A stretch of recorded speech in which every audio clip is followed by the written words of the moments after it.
and how we can drive research, how we can build up clusters, how we can engage the corporate world.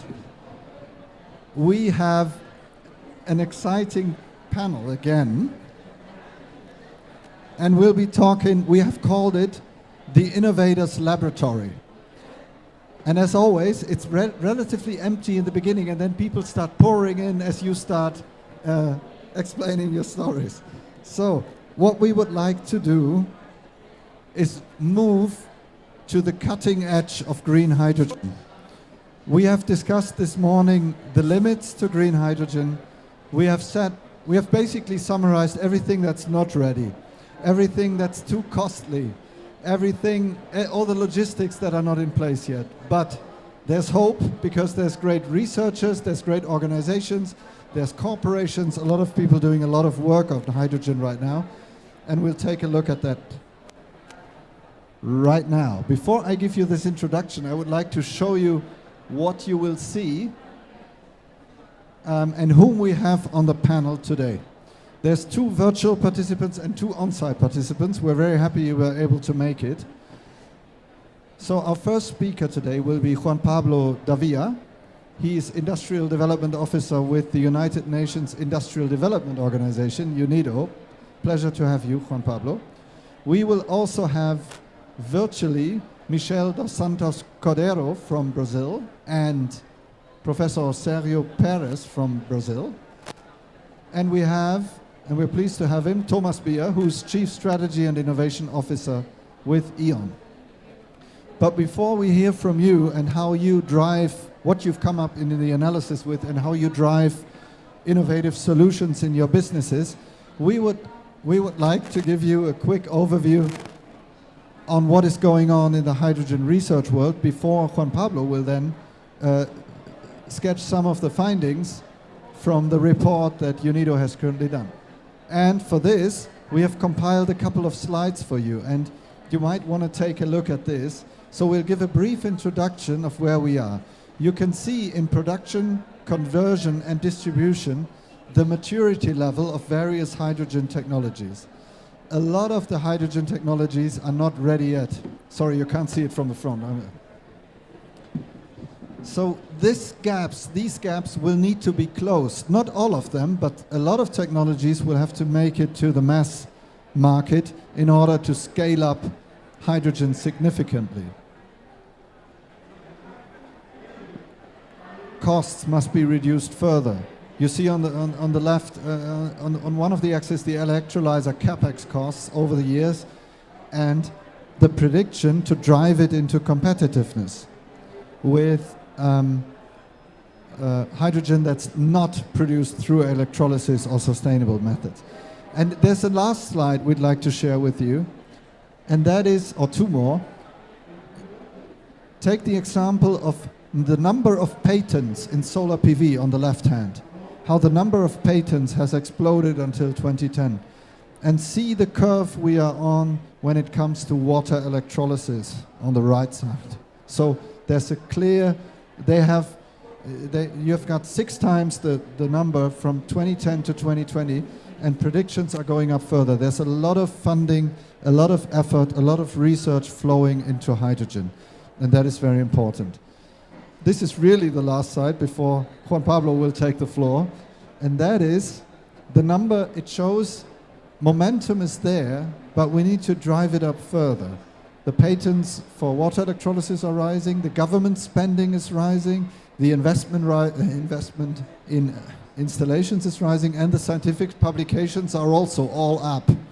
So the trend is right, but if you think of this morning, the share of green hydrogen so far is neglectably small. We're talking about around 1% of global production, which is almost nothing.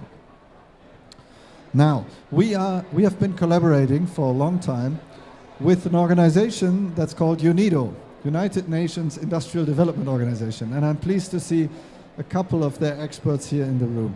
And one of their experts, Juan Pablo, will take the stage now, or go back sort of to his place. And we have jointly, FCA was pleased to contribute to a study that's recently been developed. It has not been released yet, but it's about lessons and it's about learnings in industrial clusters. So building up hydrogen clusters and scaling technologies. Juan Pablo, it's a pleasure to have you. Can you share some information with this on your work? And also maybe you are already allowed or entitled to share some of the findings that have come out of this. To me? Yes. Thank you, Peter.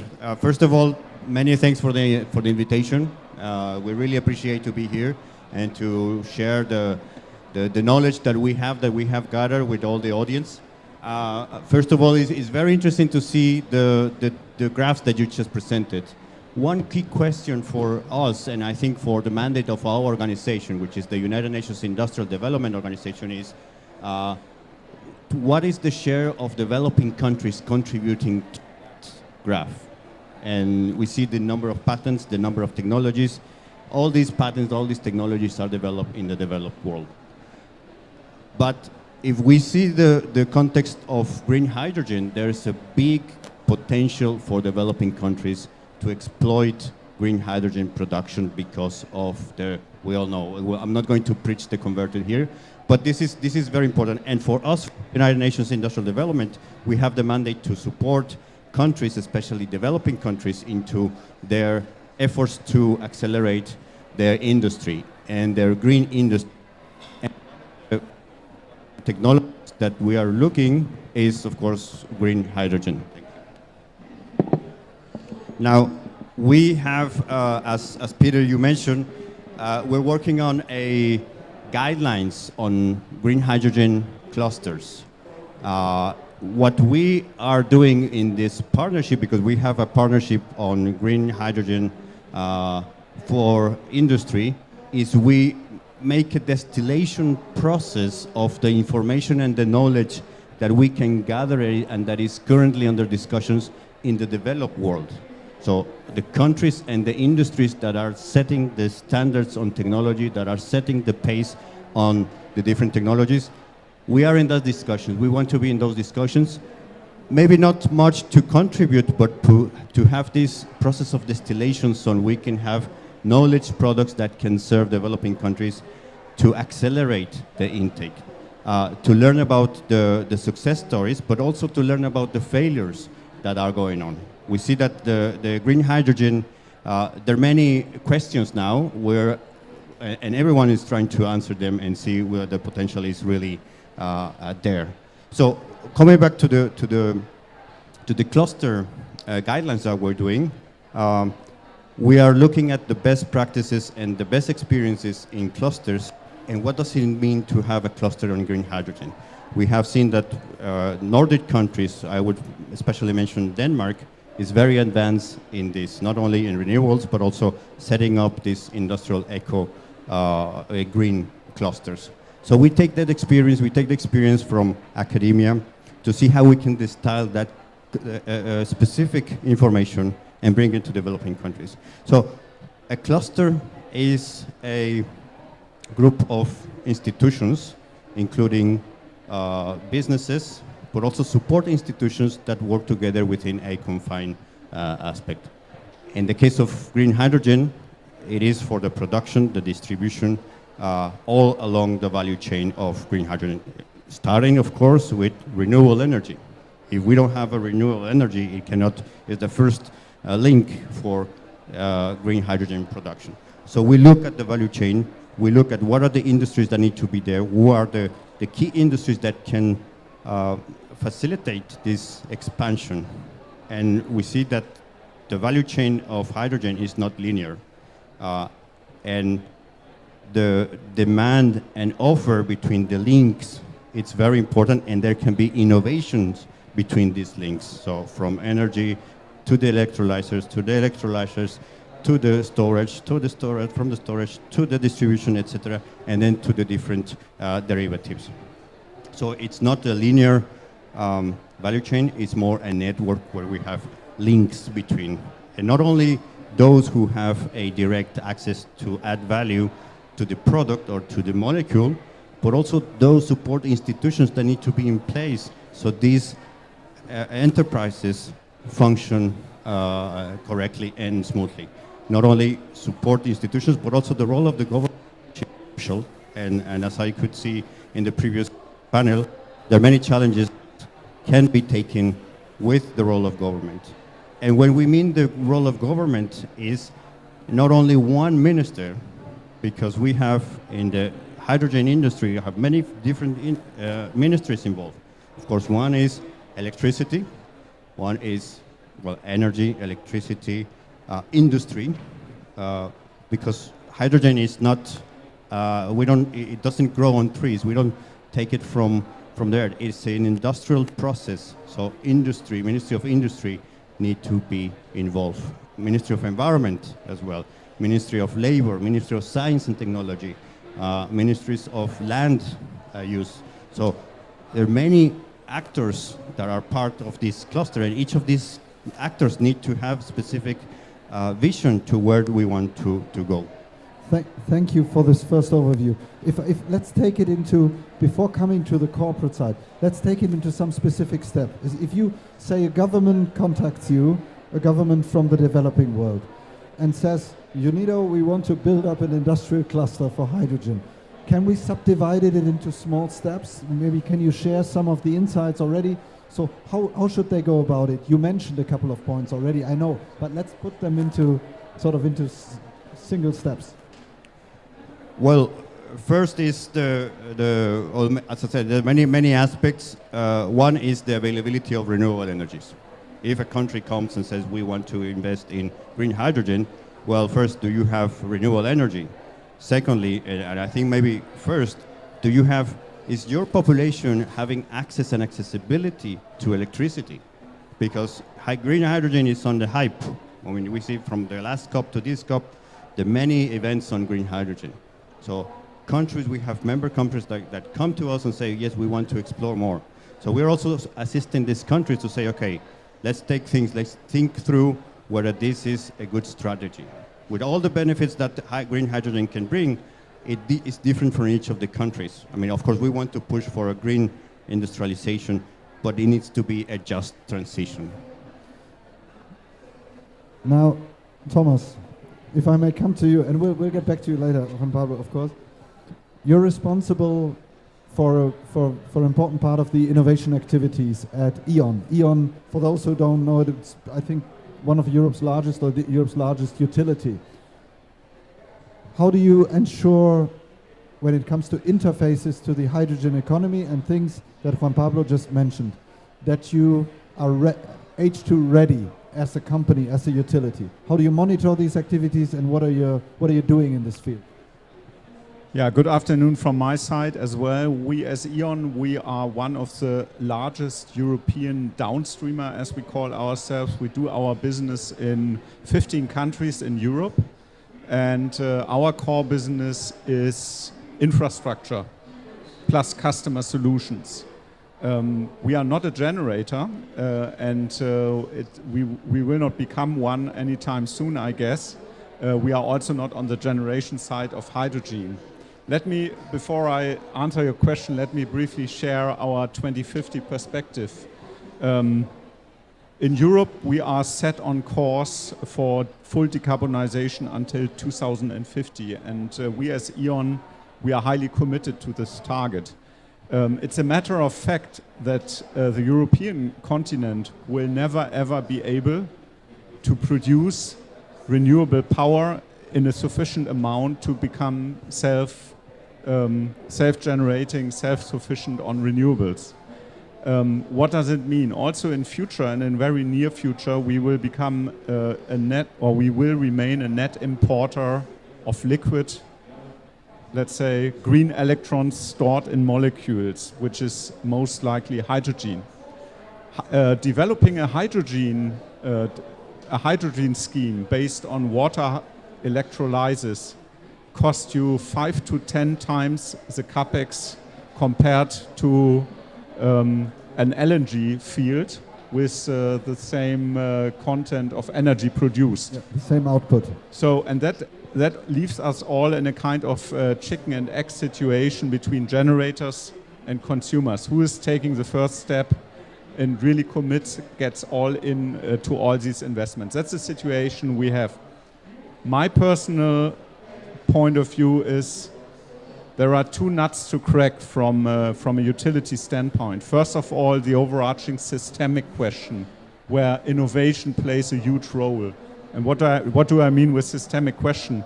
The question, simple question, what will be, let's say, the macro picture of supplying a continent like Europe with liquid electrons, as I call it? Will it be refrigerated green ammonia, where you have to crack it directly at the point of entry, or will it be directly consumed at the point of consumption at the customer? The CO2 will be separated and routed back to the shipping facilities in a separate kind like Arteria and Wien system. Yeah? Is this the systemic solution of the future? Or will it be, let's say, to a large extent employing the existing grid infrastructure? That is something where innovation plays a huge role on a systemic level. In my point of view, we are talking a lot about innovations on the generation side. Are we talking about pyrolysis, for example, as a source of a green or turquoise hydrogen of the future? Do we do these leapfrog developments in water hydrolysis? In my point of view, where it really matters and where the rubber hits the road on our journey to hydrogen economy is the question, how do we implement the hydrogen on the customer sides? What are the use cases on the customer sides? How do we get steel green? How do we get, for example, cement green? And how do we help these hard to abate industries to transform into a green economy? That is, in my point of view, far more, I would call it, innovation consuming than the sheer generation side. Thank you. I think that's a very important point, and we came across it a couple of times today. How do we engage? How do we create a market? And the markets are so different. Take steel, and maybe we can come back to the clusters this way. We've been speaking to producers of green steel or innovators in green steel. In some industries, in some customer markets, such as premium cars, it's relatively easy to have the green premium and have it sold in such industries. In other industries, we had cement producers here this morning. It's almost impossible to have the extra cost, not only for hydrogen, but for complete decarbonization. So one way, and you were mentioning the chicken and egg problem in a way, which is also the case when building up industrial clusters somehow. You basically have to build it up almost all at the same time, because one cannot live without the other. If the large electrolyzer production facility does not have a customer base or production capacities to use the green hydrogen right on the spot, it might be prohibitively expensive to convert it and ship it thousands of kilometers. Coming back to Juan Pablo once more, when advising the governments who might build up these clusters, how can they collaborate? How can they ensure to have cross-border collaboration and intra-industry collaboration so these clusters will fly? They will be also economically successful. Thank you. Yes, before coming to that, on your comment is definitely what is happening now, the off-takers. Where are the off-takers? And if we see a value chain, an analogy is with any chain. I mean, you cannot pull the chain. You cannot push a chain. You have to pull the chain. So who is pulling the chain is the off-takers, whether it's the importing in Europe, well, we'll have a lot of demand. And this is a key element to identify at the very beginning. Now, coming to the clusters, there's a strong, what we recommend and we see is people and institutions tend to support what they help to create. What do we mean by this is they need to be involved since the beginning in the assessment, in the mapping, to identify what is the potential off-taker, or if it's a cluster for exporting, if it's a cluster that we can, and it's not only one product to export, whether it's green ammonia, whether it's any other derivative, but it's also how the process of green hydrogen production can support other industries. For example, if we're separating the molecules, we will have oxygen molecules. So green oxygen molecules. So is this, can we use something? Is there an industry that requires oxygen that can be part of the cluster? So it is a long process. It is, the partnership is very important within the cluster, with the government, with the institutions, but also at the international level. At international level, I mean, organizations like UNIDO, we have partnerships that we take the best examples and we partner with the best institutions in the world to help this accelerate. One last idea, I will come back to that because it just flew. Thomas, go ahead. May I add one more thought how we interpret the term of cluster? So we feel that schemes which are set up with a single off-taker and a single generator, a large electrolyzer, and a state-funded contract for difference in between is not really making the deal. In our point, when we are, in our point of view, when we are talking about development of clusters, we always talk about regional clusters, where then all sectors covered by the idea of sector coupling come together. Domestic, transport, municipalities, industries, mid-sized and large industries. Because in our point of view, that would be the most elegant and the quickest way to let markets emerge, yeah? And market forces also rule so that we, as soon as possible, get to, let's say, a hopefully subsidy-free economy at the end of the day.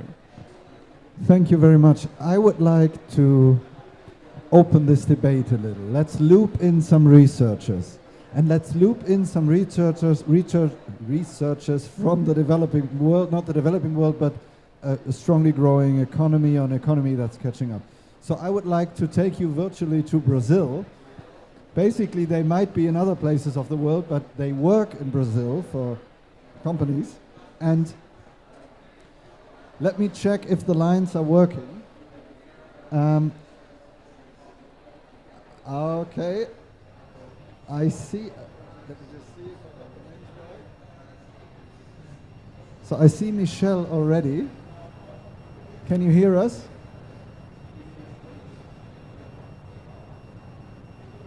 Yeah. Great. Welcome to this discussion on the Innovators Laboratory. We would now like to turn to an innovator, which is you.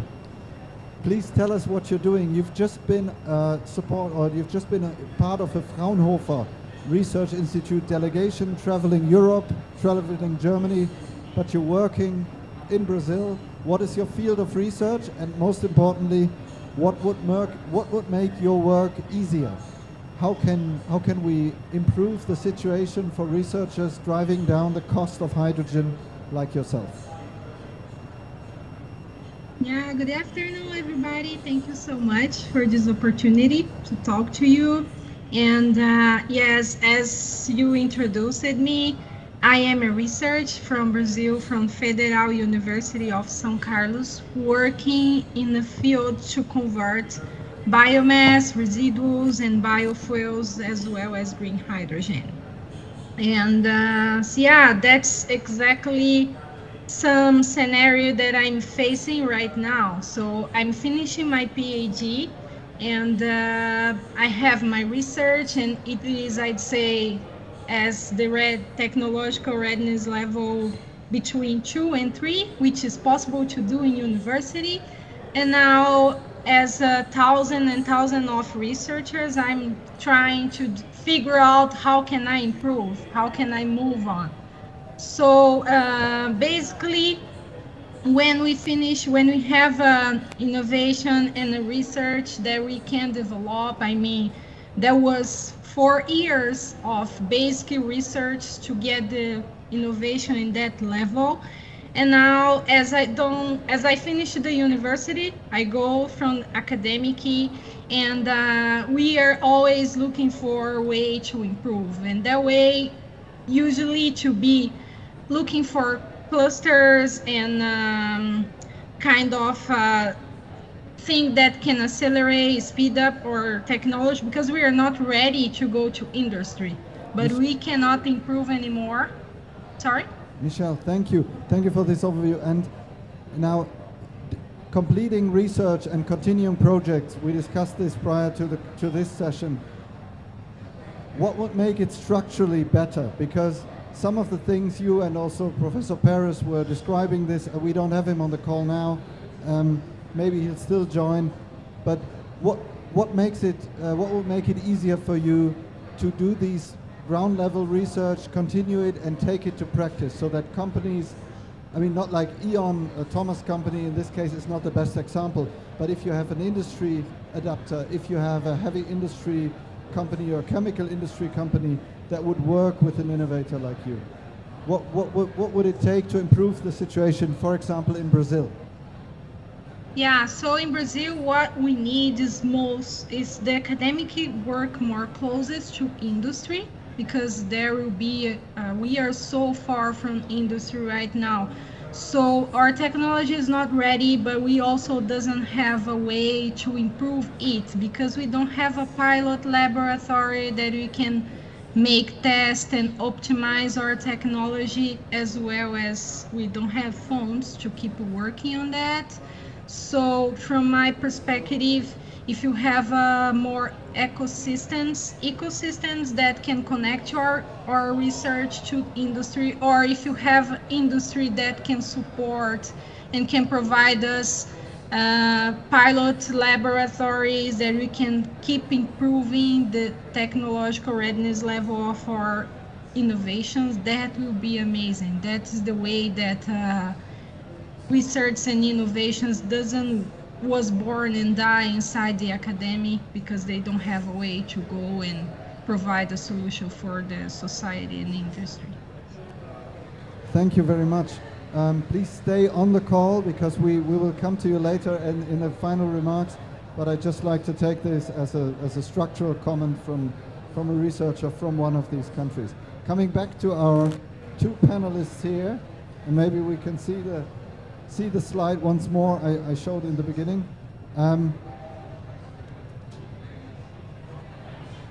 You have, Juan Pablo, you have completed or almost completed this study. When is it supposed to go out? Well, we are in the last parts. We hope to have it ready by first quarter of next year, maybe February. Okay. And we will certainly invite the audience to presentation. Okay. Same as the takeaways from these panels, we will of course make it available. When you look at the findings from this study, and UNIDO is doing a couple of other projects and work, of course, on green hydrogen, how does it fit in? How important are the industrial clusters right now? And which, in your view, and I would also like to ask the question to Thomas after this, which are the most important parts in enforcing hydrogen research right now? Well, if we look at developing countries, they are takers of technology, but in order to the technology to be in place and be exploited as smooth as possible, there need to be some policy regulations. And this is a very important part of our work, and it's part in the cluster. As I said, the policy is not only mandate for one ministry, but an array of different ministries. And this is one key element that needs to be worked. So there's certainty when the investments come, there's certainty when they start the production of the cluster and the set of the cluster. Equally, we see that for innovation, the cluster can serve as an innovation hub, as an ecosystem that can provide the elements that are needed for innovation. Of course, innovation is costly, and in developing countries, many times there are many other priorities before going into innovation. That's why I come back to the fact that many countries are technology takers. But this is something that the clusters can start to change as investing as well. The policies need to also integrate education and skills. So when the technology arrives, there are competent people, skilled people that can maintain that technology, that can provide the maintenance and not bringing international experts to the country. As I said, it's not only the companies that add value to the molecules or to the electrons, but also those who are around. And this includes academic institutions, research institutions, like the example that are very important. Of course, in a developing country, it is more difficult than in a developed country. Thank you. First of all, apologies again, both online and in the room for the sound quality sometimes, both in the Zoom or Teams meetings, as well as our microphones sometimes give us some headache, but I hope you can hear us well now. I would like to continue a tradition we have done in the other sessions, and that is we keep a running wish list. Not because Christmas is coming, but because we say, for example, Thomas, you run into either Ursula von der Leyen or Chancellor Scholz, and he says, Thomas, I give you three wishes. You have three wishes to drive hydrogen, the hydrogen economy up. It's not probably not the core focus of your innovation work at E.ON, I know, but which would they be? So I would truly wish for not overburdening the hydrogen economy with too much regulation, especially when we look at EU regulation at the moment. It is really a constraining factor to really get the green hydrogen economy going, in terms of what are the requirements for the power generation for hydrogen. When is green hydrogen really considered as green? Just to give a comparison, I visited Korea quite recently. They have a completely different approach to the hydrogen economy. They say, let's develop the infrastructure first and not care too much about the colors. We have no clue whatsoever how to get the whole hydrogen economy green at the end, but it matters and it's 100% important to start in the first place, right? And this piece of pragmatism I would wish also for Europe. So let's follow Korea in a way, in the example. I'm not. Not in every respect. No, but maybe in some points of the hydrogen economy. I'm not answering WhatsApp. I'm taking notes in the list, so we will add this. So limit bureaucracy. Would that be it? Limit bureaucracy and regulation. Juan Pablo, what would you have to add to that? No, definitely. I think there needs to be a balance between regulation and giving the space to grow as fast as we want to grow. But in some cases, regulation is necessary. And coming to the colors of green, of hydrogen, the discussion is, okay, what is green? What are we talking that is green? We talk about green hydrogen. Okay, how green is green?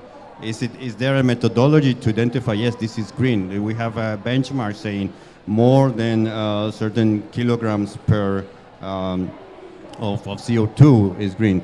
And this is a discussion that is necessary to have the markets going, because if the buyers are saying we want to buy green hydrogen, how can the suppliers prove that this is exactly green? And this is the impact also for developing countries. Developing countries don't have the technology, don't have the skills to measure what is green. And this is also something very, very important. Now, the wish list, I think it is difficult. I would like to see that, apart from the business case that we're talking, because it has to be a business case to develop a cluster, that we see that there is a social case and an environmental case. Maybe the environmental case is easier to identify, but the social case, what is the social case that we are doing in implementing this new technology?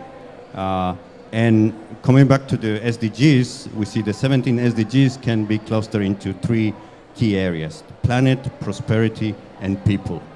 So the prosperity is there. What is the business case? It has to be sustainable and profitable.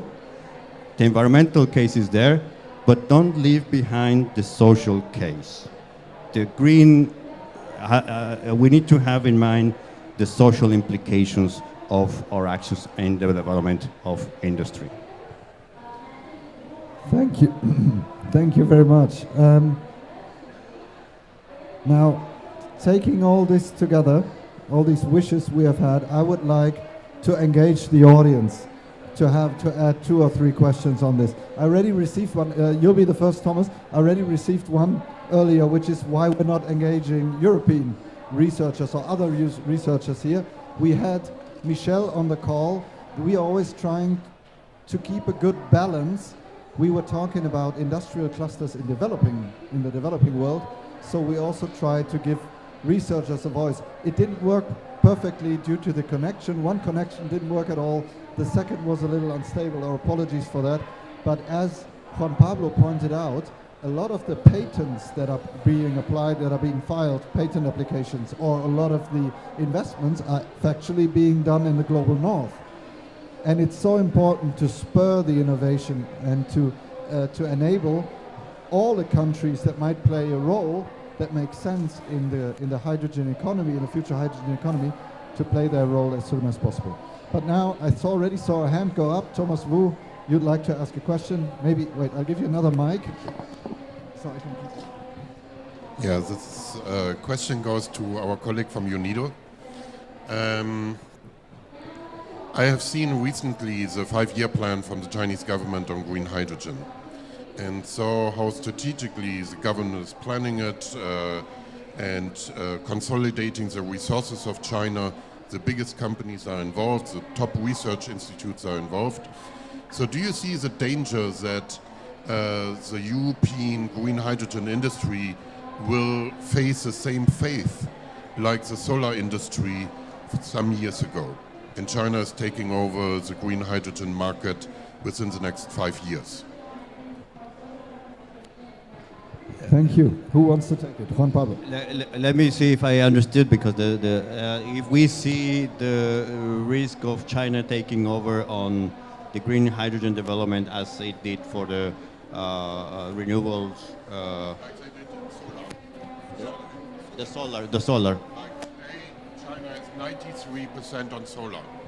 Today, China has 93% on solar, as we all know, and Europe was not able to compete. So do you see the same fate for the green hydrogen industry? Well, it's a difficult question. Certainly, we think that competition is good, but then we need to be careful on the competition and the market conditions for that.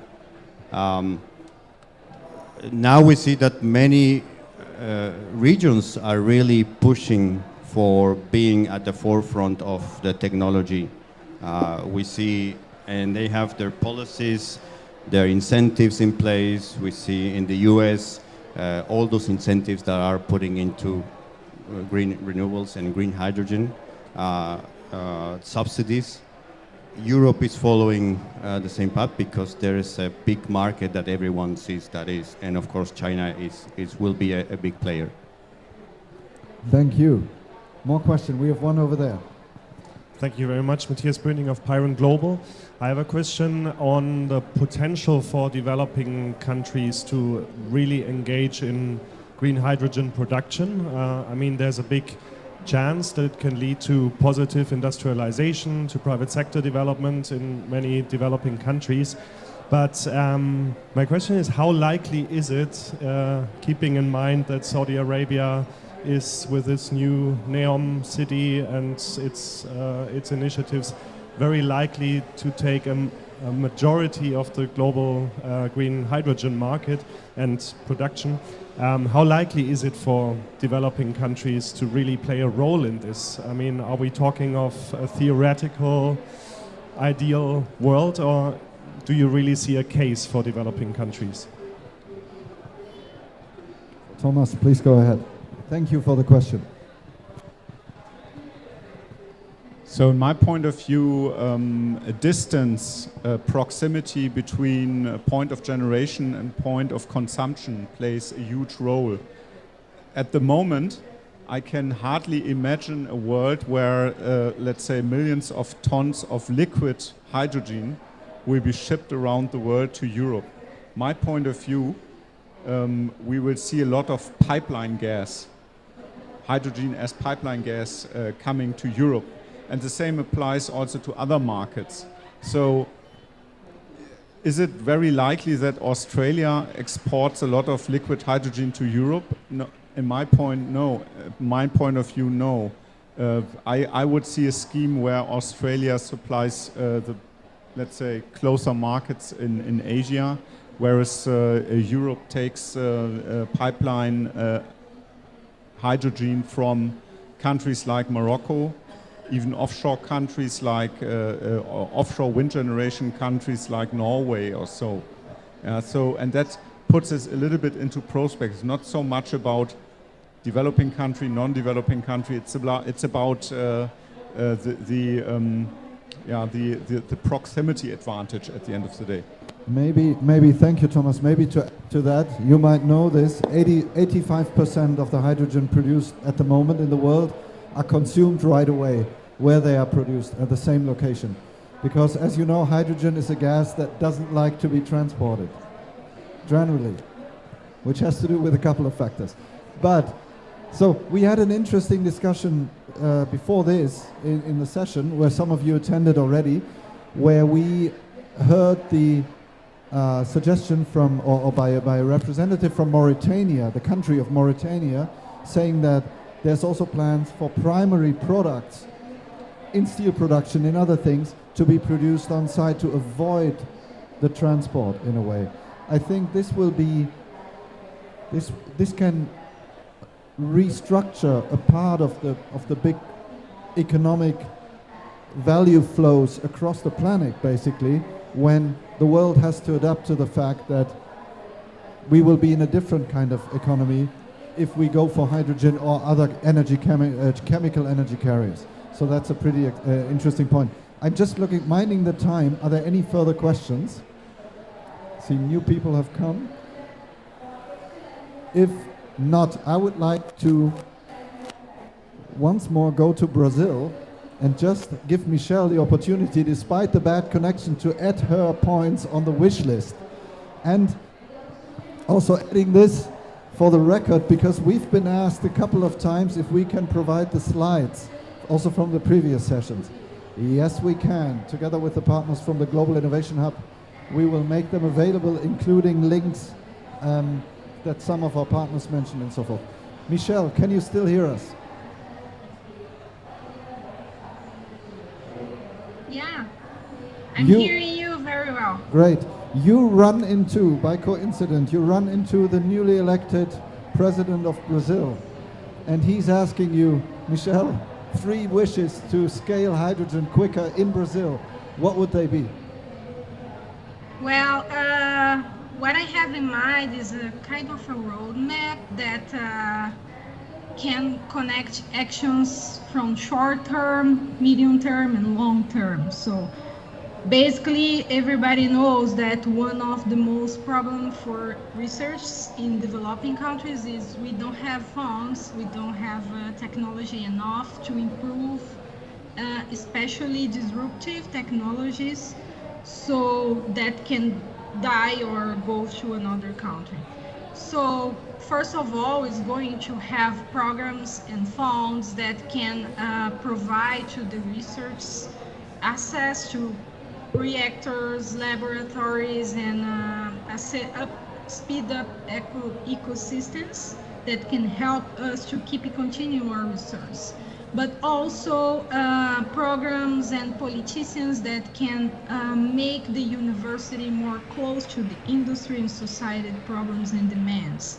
Sometimes the university is totally away from that, and when you develop a new technology, there is have a low level of maturity, and sometimes it's die in the road trying to get viability, because research and academic and industry doesn't connect like when you see in developed countries. So you can see some research, it was born, and industry can provide funds as well as governments, but it's a connected ecosystem that we cannot see in developing countries like Brazil. And also the education itself. So sometimes students go to the university and they starting doing research, but they don't know how to apply that. So to connect to the education in the basic education, or people that can enter in the university, they have a real approach around the world. What is your role in trying to help to solve global problems like this? So the students doesn't know what's going on. They don't have chance and opportunity to be connected to the real world. So that's my wish. Thank you very much. All three noted. And I would like to briefly touch upon the last one, the education part, in various aspects. I guess the gentleman here on site, on the panel, might agree that having a better overview of what hydrogen can do or can't do, about the basic costs and the efficiency losses in some of the conversions would already help a lot to steer policymakers towards the right decisions. And finally, to successfully build up industrial clusters. So, Juan Pablo, thank you very much for attending. We're looking forward to the publication. Thomas, thank you for the industry perspective. That was great. We'll monitor what E.ON will be doing. And Michelle, thank you for dialing in despite the challenging conditions with the sound. Let's give them a warm applause. Thank you all for coming, and stay tuned for the next session. Thank you very much.